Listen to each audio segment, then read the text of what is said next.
Ito yung sasampa. Magagasgasan to eh.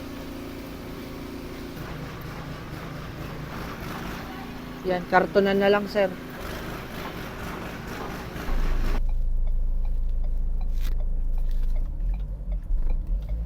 Yo, what's up guys? Syokto nga pala. So, kayo, December is peak month. So, napaka busy ng month na to kasi December is in-apply natin yung pick up natin sa Lalamove. Hindi ko kasi talaga gusto tong gagawin ko, pero kailangan lang. Kasi syempre hindi naman pang work lang talaga yung purpose ng car natin. This is a personal service, and to be exact, pang business natin siya. Pero dahil kailangan natin na mas medyo maganda-gandang income to support our mga sinusuportahan, mga umaasa, ganyan. Wala naman ako responsibilidad, wala pa akong anak. Pero itong gagawin natin is hindi ko alam kung kaya ko panindigan. Kasi syempre, yung pagkakaroon ng 4 wheels tapos panghanap buhay mo is very time consuming. Hindi siya talaga applicable para sa mga taong maraming ginagawa. At may mga pinagkakaabalahan katulad ko. Okay, gets nyo ako, gets nyo naman yun eh. So, pwede siya as part-time, pero very time-consuming siya. Gusto ko kasi subukan to. Pero, etong video na to is sinushoot ko to na nag-i-start na ako as part-time ng Lalamove Pickup. So, ang maximum capacity ng sasakyan natin is 800 kilograms. So, medyo mabibigat at malalaki. Kung gusto nyo ng konting idea, papakita ko sa inyo. Ito yung mga pictures. Ito yung mga videos na sinampa natin sa sasakyan natin. And ngayon, meron tayong pick up, Manila to Caloocan South. So, meaning, dito lang siya sa amin, malapit lang. Ang pick up niya dito lang, 400 meters away. Sabihin natin 500 mula bahay. Tapos, papuntang Caloocan South. So, more or less, meron tayong 1 to 3 kilometer radius na pinapatos ngayong umaga. Umaga kasi ako lumalabas ng bahay. Pero ay medyo na late. Pero under pa rin siya ng morning. Ang gulo eh, no?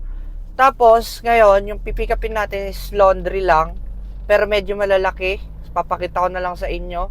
Ang fare neto is papalo ng 400 plus. So, napakalaki ng difference niya pag nasa motor. I think sa motor, papalo to ng mga 5 kilometer, ay mga 50 pesos pag sa motor or mga 55, 60, ganun lang maglalaro. Pero dahil pick up yung sasakyan natin at medyo malaki yung kilograms na pipikapin natin, medyo malaki yung bayad. Tsaka syempre, matutumbasan naman yata nito yung maintenance, tsaka yung gasolina natin, yung oras na ikukonsumo. So, I'll make sure everyday na kapag ginagawa ko to, hindi ako talo. Kasi sa mga previous na ginawa ko, pagbabiyahe kay Lalamove gamit tong pick-up natin last week, 1 week pa lang naman ako, medyo maganda-ganda yung kinita natin. So, bibigyan ko kayo ng average. Siguro nagre-range ako ng 3,000 pataas everyday. Yun yung nagiging net natin. Nalabas na yung gasolina, labas na yung top up. Siguro yung pagkain hindi ko dinededuct kasi kumakain ako sa bahay na eh. Tapos may times pa na nagbabaon ako na pag na-stuck ako sa traffic, dito na lang ako kumakain. Ganon. Sa mga gusto mag-apply na kayo. Try nyo ngayong peak season. Peak season kasi ngayon, so alam naman yan ng mga Lalamove rider, tsaka ng mga Lalamove drivers na pag ganitong season talaga is napakalaki ng bigayan. Tsaka open yung mga multiple bookings. Ngayon kasi, hindi muna ako kumuha ng booking kasi pag nagmo-multiple bookings ako, sobrang traffic. I mean, sobrang kinakain yung oras ko. Lalo na sa Divisoria dahil nga taga Manila ko. And I think naman dito sa Manila hindi nauubusan ng booking. Tapos meron tayong downside na kina-compare ko pag nasa motor. Let's say na pag ganito may mga traffic na maliliit, mga short traffic, ang nagiging downside nito is hindi ako nakakasingit kasi 'di ba for almost 5 years Lalamove motorcycle yung gamit natin. Pero ngayon naka 4 wheels tayo. Ngayon, yan, nakikita niyo yung way na maliit na yan. Dati nakakalusot ako diyan mga syoktong ko. Ngayon kasi hindi na ako nakakalusot. 'Di ba? Yan. Kailangan ko talaga mag-antay. So, very time consuming siya. Pero dapat napakahaba ng pasensya mo. Ganyan. Hindi ka tulad dati na kaya mo lumusod dyan. Kasi ngayon, mas malaki yung dala natin sa sasakyan. Hindi tayo naka-sedan. Hindi tayo naka-SUV. Kumbaga, mas malaki talaga yung sasakyan na dala natin dahil nga pick up to. At mas malaki yung mga nasasampa. Lalamove, ma'am? Nasa labas na po kayo? Opo, na dito na po ako, ma'am. Sige, sige, palabas na po ako. Thank you po. Ah, ah.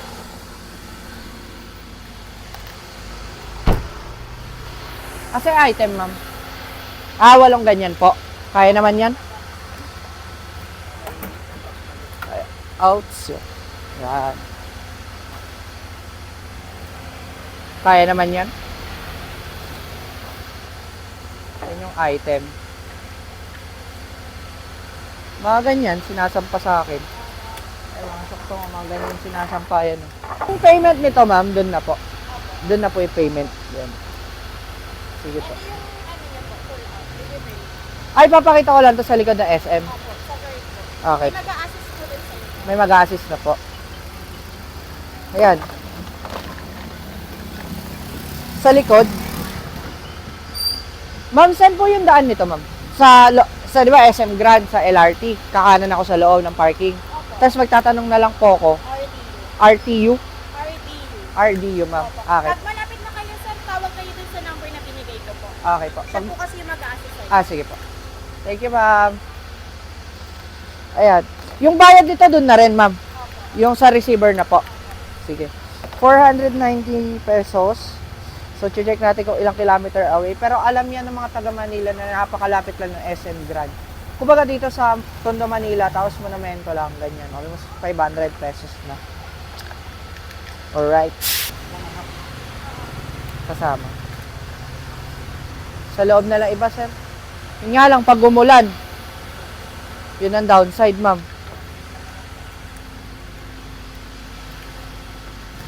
Kaya mahirap mag-double book pag nasa Manila kasi syempre, alam niyo yan, na medyo malalaki yung sinasampa dahil pick up tayo.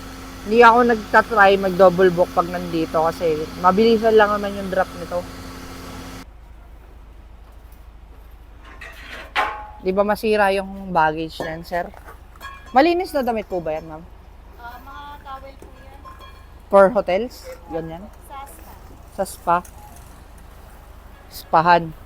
Nuwat tayo. Ano at tay? Kala ko yung mga gilid-gilid na spa, ma'am eh. Hindi naman yan yung ano. Hindi naman yan yung mga may illegal na spa yun. Oh, say, malinis, ma'am. Shoutout kay ma'am. Sir, lang daw sila. RDO to. Ano na daw po sila. Inform nyo na lang po sila, ma'am, na papunta na ako. Sige, Na na-pick up ko na, ma'am. Sige, ma'am. Thank you, ma'am. lang po nung binigay ko sa inyo. Po. Kabigay na lang. Okay po. Sige po. Thank you, ma'am. Salamat po. Hey. We are going now. Papunta na tayo sa drop-off natin. So, more or less, 3 kilometer siya. Pero nakalagay sa mapa is 2.7. So, 9 minutes natin biyabahiin yan. Guys, sa mga hindi pala nakakaalam, yung circle na meron ako is sila yung nag-influence sa akin na magkaroon ng ganito. So, meaning, sila Noise Potato, sila JJ, yan, yung mga kaibigan ko, and lahat nung nasa circle ko ngayon, nag-start kami ng 5, and lahat kaming 5 is may business na, tapos meron na kaming sasakyan. Kaya ngayon, dahil peak season, sinasamantala na namin to opportunity na to. Kaya thankful din ako sa mga kaibigan ko na yan. So, alright. Okay lang. Okay lang, sir. Ito po yung bayad. 1,000 diesel. Pack-out na lang ako niyan, sir. Tapos isisend ko sa Gcash yung 200. Karga muna tayo ng 200 pesos na Gcash. Diretso na yan, ano na? 1,000. Sir. Karga nyo na lang po ng 1,000. Ang kinakarga natin is 1,000 pesos diesel.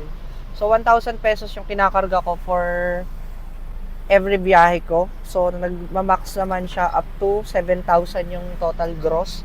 So, pag ileless natin yung 1,000 na diesel plus 1,000 pesos na top up mahigit, mga 1,2, 1,3, ganyan, kayang-kaya. Which is 14 hours or sabihin natin pag hindi traffic, mabilisan lang, kaya natin bugbugin ng 12 hours yun na nagtatrabaho. Tapos, 7,000 yung gross natin. Gross yun Pag dinadak mo doon, matitira doon mga 4,000 plus. Ganun yung napo-profit natin. Ngayong peak season kay Lalamove. Ewan ko lang kung pag normal season lang. Binibidyoan nila si Sir. Ayan. Tsaka nagre-record ako daily. ng ating takbo kapag nagdadrive ako. So more or less, papalo tayo ng mga 60 kilometer to 80 kilometer. Ganyan sa isang araw. Ano na yung araw ng NCR, guys? Sir, thank you! Maraming salamat po, sir. Pasensya na po sa bahala. Okay lang, sir. No worries. Sige po. Pag ito natanggal pa talaga, dinikita ko na ng sticker. Pero, dinikita ko ng sticker ko. Ganito yung struggle kapag 4 wheels talaga, Lods. Ganito talaga yon. Medyo mabagal ang usad, especially kapag maraming sasakyan. Medyo mahirap siya. Hindi katulad ng motor talaga kayang-kaya mo isingit. Pero goods lang. Dito naman na tayo sa drop-off. Ito yung SM Grand Central. Dahil nga mahigit lang yung kilometrong tatakbuhin natin. Yung mga jeep, baba dito, baba dyan, baba dito, gilid dito, tabi dito, tigil dyan, ganon.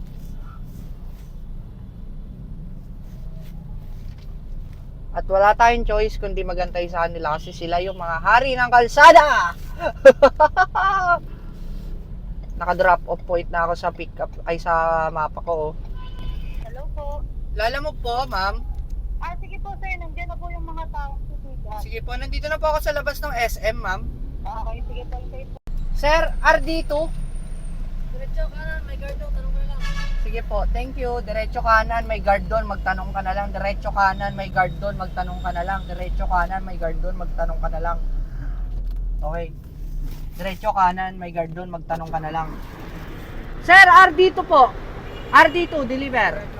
Diretso kanan, may guard doon, magtatanong na lang ako. Salamat, sir! Next na lang, sir. Ito pa. Po. Ito. Pwede natin na yan para masana. Oo, para makalabas na ako, sir. Ito po. Yan na lang, sir. Oo. Tatlo. May karton pa. Hindi ako pwede tumulong, sir, kasi hindi ako makakakit. Wala parking. Bigat. Towel daw yun.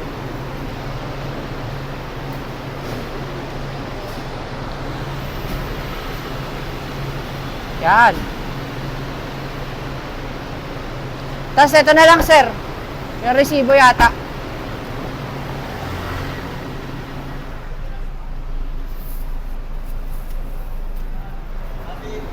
Iwan na lang po muna sa pick-up ng iba tapos balikan na natin pababa. Okay. Wala, sir. All goods. Okay na yung first booking natin. 490 pesos. We're going down. Pababa ng Manila dahil meron na tayong booking agad mula dito sa Caloocan South, SM Grand is may 400 plus na tayo. Kulang-kulang 500.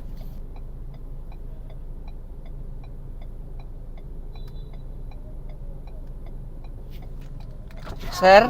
Dito yan, sir. Oo. Tapos na po, sir. Tapos, Okay na po. inaantay nyo na lang. Hindi po, tapos na po. Alis na po ako. Thank you. Thank you po. Ang next pickup natin is 1.6 kilometer away. EDSA ang daan. Ang drop-off niya is sa Manila. Sa mga hindi nakakalam, tong phone na to is dati pa to sa akin. Lalamove kotse pa ako. Ay, lalamove motor pa ako. So, antay tayo ng kasabay niya. Pero kung wala, okay lang. Kasi 490 pesos din to. Galing no? Pumunta ako ng Caloocan, from Manila to Caloocan, meron akong booking.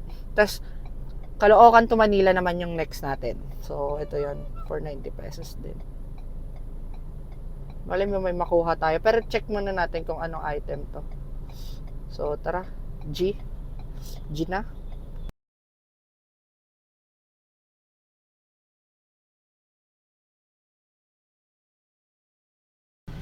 Yan po yung item, sir. Yan po. Bukas po yan. Pwede pa yan nakikala. Kayo po, okay lang naman. Oo, mas iwan ito nakikala lang. Mas maigi, nakahiga na lang, sir. Talian nyo na lang, sir.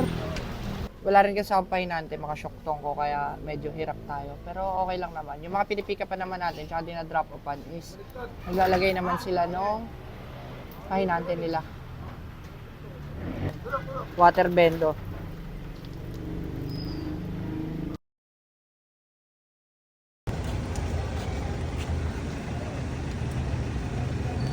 Picturean lang natin. Yan, kasi yung ina-update kay Lalamove.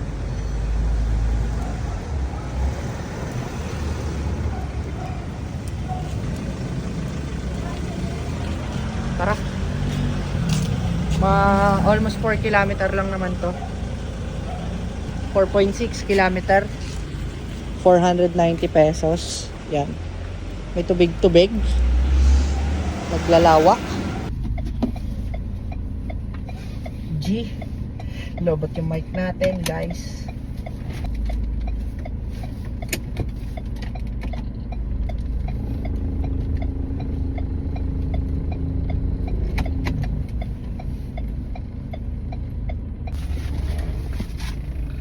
Hindi ko na na-videoan yun, medyo malayo at saka alanganin kasi hindi ako nakapasok sa looban, so dito na lang din drop yan bandang highway sa road 10. Yan o dyan, nasa road 10 ako ngayon. Pero okay na, nagbayad naman, nag-tip siya ng 100 plus. So goods, meron na tayo 1,000, 2 biyahe sa 1.5 oras. Hawak na natin yung cash. Pero syempre may top up to. Meron tayo 2 booking. Ayan, nag-double book na ako dito sa Manila, ay sa Navotas tsaka Malabon. So, ang drop natin is parehas Quiapo yan. So, 538 tsaka 560. So, 1,000 plus siya. Not bad. Hehe. Safe, lods. Stoplight lang tayo dito sa may North Bay, sa Navotas. Andito na tayo sa pick up natin sa first na pick up. And then, tatawid tayo pa Malabon lang. Pipick upin natin. And then, tawid tayo pa Quiapo. Ganon. Dito kasi ako nag-drop sa road 10 naisipan ko dito na kumuha kasi ang hassle kapag naglooban pa ako sa Binondo.